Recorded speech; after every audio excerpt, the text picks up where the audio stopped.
Share बाजार में पैसा लगाने का एक अच्छा तरीका है म्यूचुअल फंड। जिन लोगों को लगता है कि उन्हें बाजार की सही जानकारी नहीं है और वे शेयर चुनने में गलती कर सकते हैं, तो उनके लिए तो म्यूचुअल फंड एक बहुत शानदार निवेश ऑप्शन है।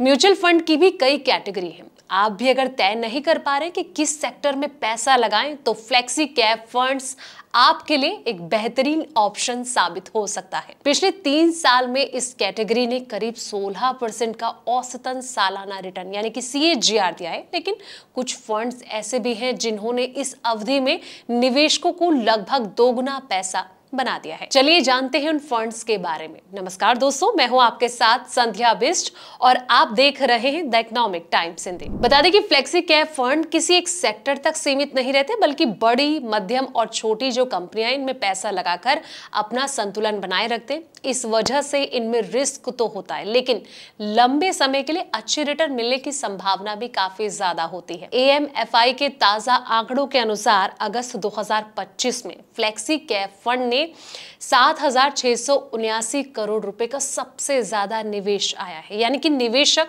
भरोसे के साथ इन फंड्स को चुन रहे हैं। आज हम आपको 3 ऐसे फ्लेक्सी कैप फंड के बारे में बताएंगे जिन्होंने जोरदार रिटर्न पिछले 3 सालों में दिया है। जी हाँ, Invesco India flexi cap fund ये सबसे पहले, जहां पर 3 साल में सबसे ज्यादा रिटर्न देने वाले फंडों में Invesco India flexi cap fund जो है सबसे ऊपर है। इनमें 25% सालाना यानी कि CAGR और कुल मिलाकर 96% रिटर्न दिया है।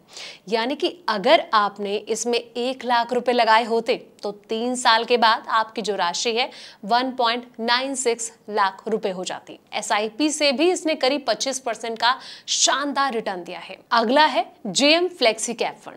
GM फ्लेक्सी कैप फंड ने पिछले 3 साल में 24% CAGR और लगभग 92% कुल रिटर्न दिया है।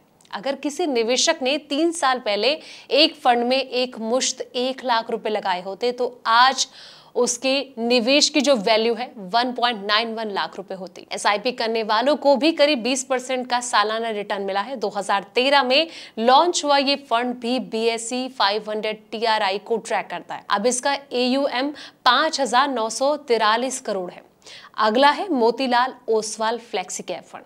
ये फंड भी शानदार रिटर्न देने वाले फ्लेक्सी कैप फंड की लिस्ट में शामिल है। पिछले 3 साल में इसने निवेशकों को 23.5% CAGR और 89% कुल रिटर्न दिया, यानी 1 लाख रुपए बढ़कर 1,89,000 रुपए हो गए होते। SIP करने वालों को यहाँ भी 26% सालाना का रिटर्न मिला है। Motilal Oswal flexi cap fund 2014 में लॉन्च हुआ था और इसका जो AUM है वो अब 13,679 करोड़ रुपए है।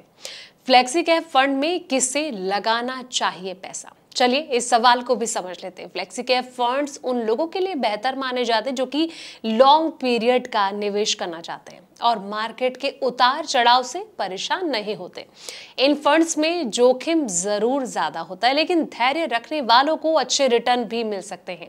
तो अगर आप भी सोच रहे हैं तो इस पर दाव लगाया जा सकता है, लेकिन उससे पहले आप अपने एक्सपर्ट की सलाह जरूर लें ताकि आपको आने वाले वक्त में कोई परेशानी और कोई लॉस ना हो। फिलहाल इस वीडियो में इतना ही। ऐसे तमाम वीडियोस के लिए आप देखते रहें द इकोनॉमिक टाइम्स हिंदी।